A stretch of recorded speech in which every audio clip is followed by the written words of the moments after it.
you give us, we are going to have, you're going to look at me, Okay. like a little bit off camera.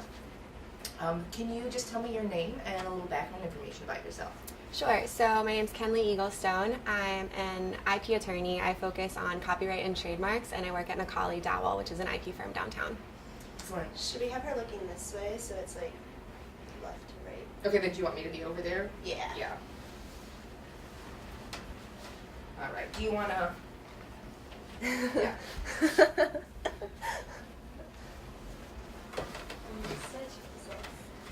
Okay.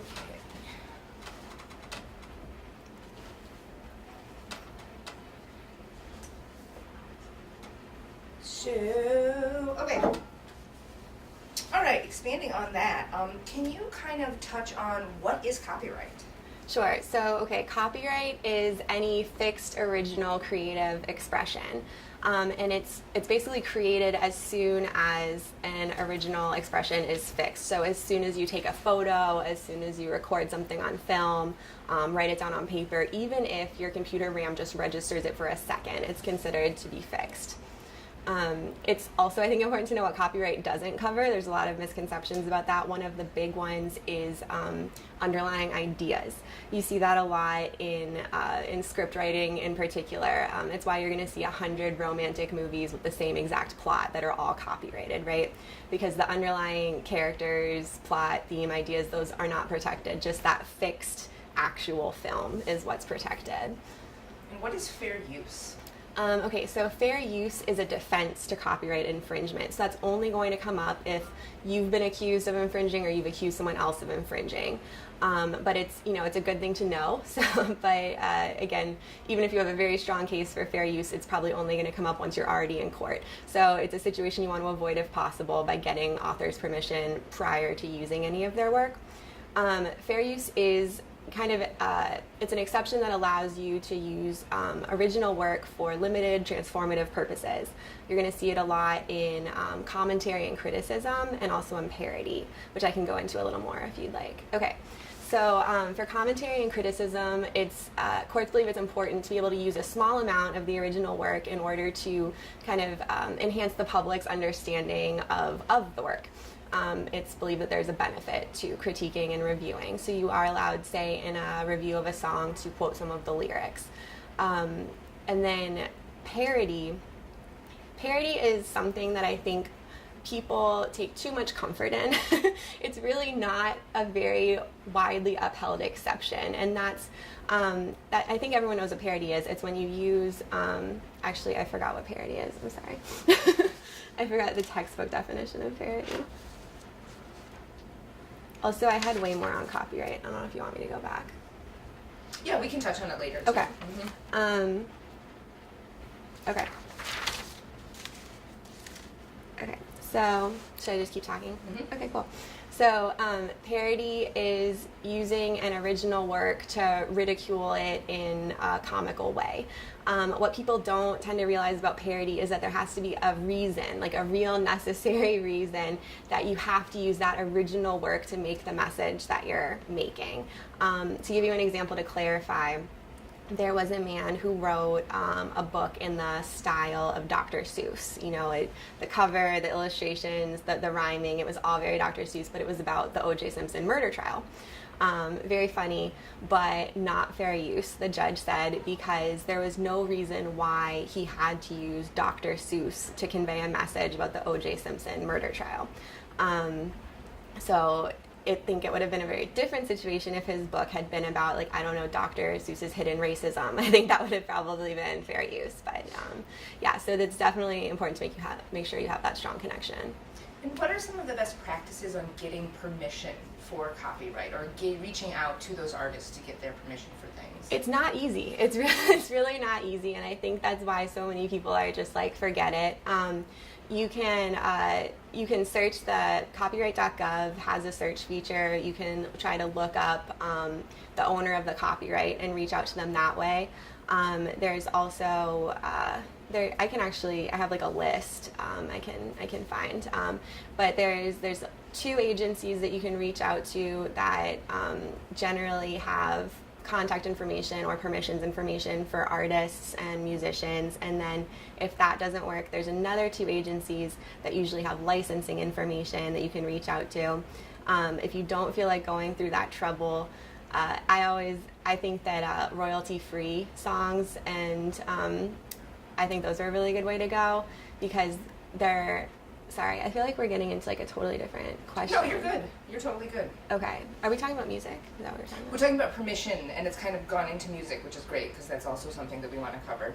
Okay. I can just go back to permission if you want, because it's like you'd go about it very different ways based Well, on. let's talk about that then. Okay. Like about the 2 different ways. Yeah. Okay. So I feel like generally, it's easier to get permission for things that are not music. It's a little less convoluted. I've never had a problem reaching out to an artist, and I've done it a number of ways. I've used Facebook, I've used Instagram, but there are also much more formal means. For instance, you can go on the copyright website, you can look up the owner of a copyright and contact them that way. You can also find out who, if they're more famous, like who their agent is, and contact the agency directly. That's probably the most efficient route, unless you just really like DMing people like me.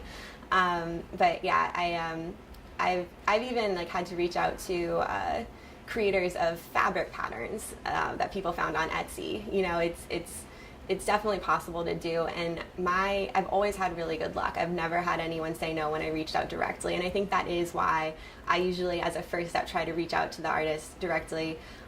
You know, even if it is via social media, just because they're usually flattered, they're usually really nice about it.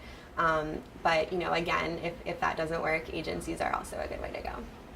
And in terms of I'm getting... gonna fix her mic. Oh, sure. Yep.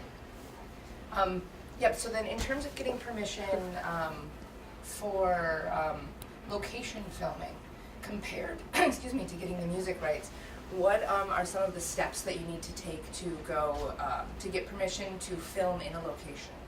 So it depends on the kind of location, you know, public versus private, obviously. And even public locations, you sometimes need permits. So it's really important to kind of look into where you'll be filming ahead of time. Even just, we did a shoot recently on a bridge downtown. It was a pedestrian bridge that's rarely used. We still needed a permit to film there just because of the amount of equipment and people that we had. So it's important to look into things like that. If you're shooting in a like a store or like a place that's, you know, technically private but pretty much open to the public, unless it's marked like no filming or no photography, you are allowed to film. However, if it is marked, you know, even if it's like a little just picture of a camera with an X through it, it's considered trespassing if you proceed to film there. Also, if the owner or an employee tells you to stop filming and you continue to film, that's also trespassing. So it's important to stop if someone tells you to. And if we're filming in a public place and we're getting the street scenes of people, what kind of permission do we need to get from the pedestrians who might wander into our shots, if any? Technically none. Yeah, you really don't need any as long as you're in a public place. Could you start that with a full sentence? Yeah, sure. So if you're in a public place and you're taking footage of other people who are in a public place, provided they don't have a reasonable expectation of privacy in that place, you do not need permission to shoot them. To go a little bit more into what that means, a reasonable expectation of privacy, so generally, if you're in a public place and you can see something, you can shoot it, no problem. If you're in a public place and you can see something like someone showering in their bathroom, you cannot shoot it because that person has a reasonable expectation of privacy in their home, in their shower, in their bathroom. There are also places in public, though, where people have reasonable expectations of privacy. Public restrooms, dressing rooms, doctor's offices, AA meetings, so if you have a question about whether there might be a reasonable expectation of privacy, that would be a time when I would suggest getting permission. But otherwise, it's not going to be a problem to shoot people in public. Do you guys have any particular questions? You had one a second ago. Because we hit copyright, fair use, Trespassing? music, trespassing, yep. I guess like what is trespassing, like technically? Okay, so trespassing, trespassing is basically Let me look up the definitions. Sure. I know you said you wanted textbook definitions, and You hit on it just now, talking about like if you see a camera that has an X on it, that is trespass. Or like, you know, you even Yeah. if it's just a small sign, or if somebody tells you verbally, the owner tells you, that is trespassing. Okay. Okay, so trespassing is basically just entering property without permission or doing something on a property that you do not have permission to do. So like we kind of touched on before, even if you have permission to enter a store without trespassing, you could still be found to have trespassed if you violated the policy of that store to not film inside by filming, something like that. You cannot trespass on a public place, provided you know you're not doing anything illegal. But yeah, that's that's trespassing. Any questions? Any other? Is there anything else that you want to say that we haven't asked you? Yeah, so something that I think is important about copyright for documentarians in particular to know is that copyright does not protect facts. So that means that if you're doing a documentary on like the Florida sand skink, even if you've done a ton of research, even if you've discovered these facts that didn't exist in the public domain before, once that documentary comes out, anyone can use the facts that are in it. They can't use the documentary itself because, again, that's a fixed, tangible expression that's protected.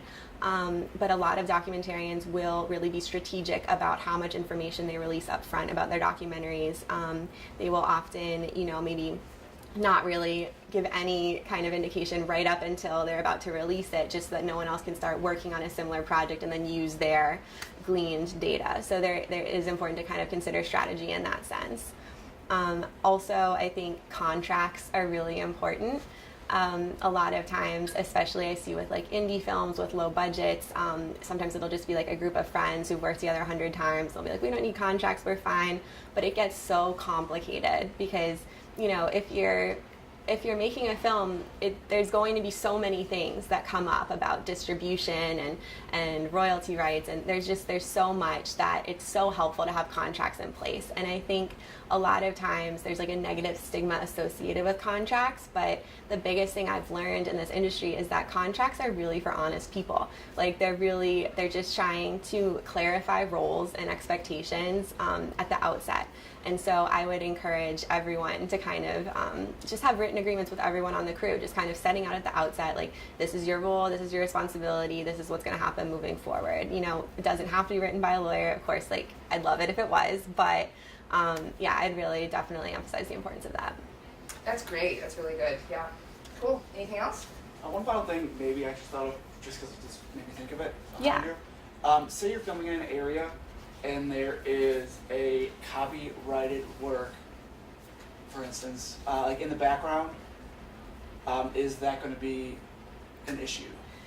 So if you're filming in an area and there's some sort of copyrighted work in the background, you'll notice like on a lot of TV shows that'll be like blurred out, and that's because probably they either didn't get the permission of the author or they didn't want to pay the licensing fee to actually have it visible. So if it is a copyrighted work, I would always recommend to either have permission of the author, or if you're in a museum or something like that, have permission of the museum ahead of time. But usually if you're in public, it won't be as much of an issue. That's more of an issue if you're in like more of a private space. One thing that I wanted to bring up that I forgot to touch on is about fair use.